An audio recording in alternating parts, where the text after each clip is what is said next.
మార్చి 8 అంతర్జాతీయ మహిళా దినోత్సవం.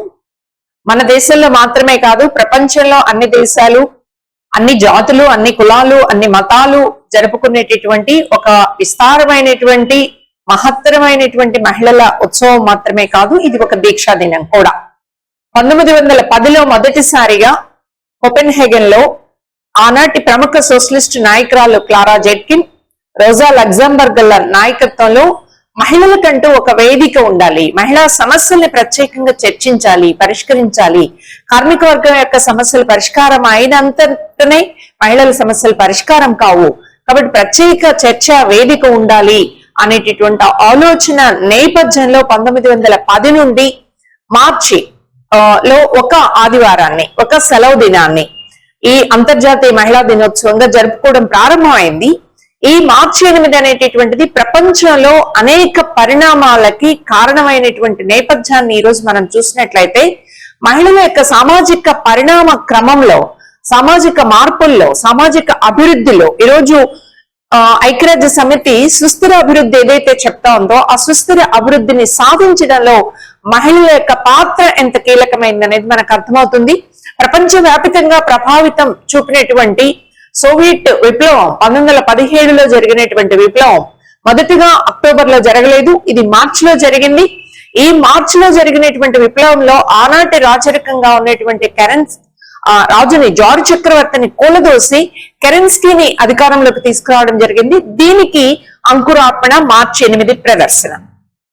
మహిళా కార్మికులకు మాత్రమే కాదు, ఇంట్లో ఉన్నటువంటి గృహస్థమైనటువంటి మహిళా కార్మికులను కూడా కలుపుకొని, ఉద్యోగ వర్గాన్ని, మేధావులకు కలుపుకొని, కార్మిక వర్గాన్ని యావత్తు కూడా, పురుషుల్ని కూడా, ఈరోజు బిడ్డలకి ఆకలి లేనటువంటి రాజ్యం కావాలి, ఒక రొట్టె ముక్క కావాలి, ఒక పని కావాలి, శాంతి కావాలి అంటే మనందరం కలిసి ఏకమవ్వాలనేటటువంటి పిలుపుని ఆనాటి మార్చి 8 ఇచ్చింది. 2017వ సంవత్సరంలో, 1917వ సంవత్సరంలో ఇచ్చింది. ఆ పిలుపుని అందుకోవడంతోనే ప్రపంచవ్యాప్తంగా ఒక సమూలమైనటువంటి మార్పు వచ్చింది. ఈ రోజు సంక్షేమ చర్యల గురించి, అలాగే ఇతర పెన్షన్స్ గురించి, లేకపోతే భద్రత గురించి, మహిళల మీద జరుగుతున్నటువంటి హింస గురించి మాత్రమే కాదు, సంపూర్ణమైనటువంటి సమానత్వాన్ని సాధించాలని ఏదైతే అనుకుంటున్నామో అలాంటి సంపూర్ణమైనటువంటి సమానత్వాన్ని సాధించేదానికి ఒక మూలంగా, ఒక కీలకంగా ఉన్నటువంటిది ఆనాటి మహిళల ప్రదర్శన. ఆ తర్వాత కూడా మనం 1975లో ఐక్యరాజ్య సమితి ఈ మహిళా దినోత్సవాన్ని ప్రకటించిన తర్వాత, ఈ రోజు మొన్న మనం చూసాం, విజయవాడలో ఒక పెద్ద మహత్తరమైనటువంటి ఉపాధ్యాయుల ర్యాలీ జరిగింది. అందులో ముఖ్యమైనటువంటి పాత్ర ఎవరిది అని చెప్పేసి పట్టుదలగా పనిచేసినటువంటి మహిళలది.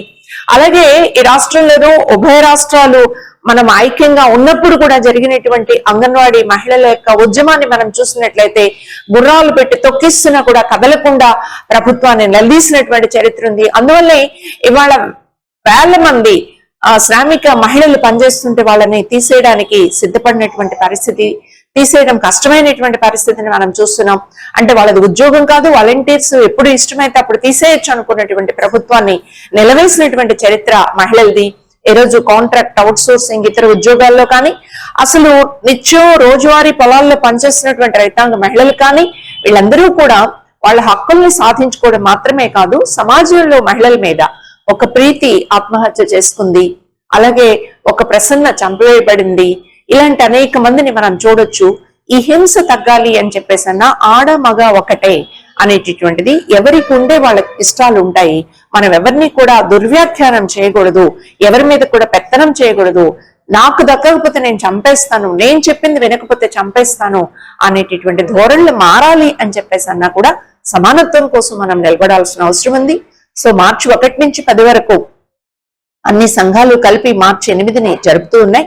మీ ప్రాంతాల్లో అక్కడ ఉన్నటువంటి అందరూ మహిళలు కలగలిసి ఈ మార్చి 8ని ఆటలతో, పాటలతో, అలాగే గత చరిత్రను తెలుసుకుంటూ గడపాలని చెప్పేసి, ఆ రకంగా ఒక దీక్ష వైపు మనం వెళ్ళాలి అని చెప్పేసి, సమాన హక్కులు సాధించే వరకు ఈ ఉద్యమాన్ని బలోపేతం చేయాలని ఐద్వా ఆంధ్రప్రదేశ్ మహిళా సంఘం విజ్ఞప్తి చేస్తుంది. Don't forget to like, subscribe and share the videos.